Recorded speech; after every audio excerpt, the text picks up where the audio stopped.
Good morning! Kung kayo po ba ay mayroong family pictures sa inyong tahanan, ito po dapat nyo alam kung saan ito magandang ilagay para walang alitan, walang away-away. Okay, kung kayo po ay may buo na family pictures na maganda, ilagay po ito sa southwest ng inyong bahay. At ang family picture po ay dapat nasa eye level po mataas, hindi yung tignan dyan ng pababa, kundi mataas po ang tingin sa nakatingin sa mga family pictures. So bawal po ang mga family pictures po kung nakaharap yan sa pintuan ng mga CR. At dapat po ang inyong mga family pictures ay sulit po ang pinaglalagyan para magkaroon po ng stability ang bawat isa.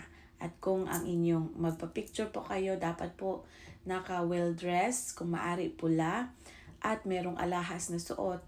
At ito po dapat ay masaya kayo bago kayo magpakuha ng picture kasi it will reflect po sa inyong status ng inyong pagkatao sa taong titingin ng inyong family pictures. At kung gusto niyo naman na pataas ng pataas ang buhay sa bawat isa, ay maganda din siya ilagay ang family pictures sa hagdanan pataas. Yan po ay isa sa paniniwala sa Feng Shui.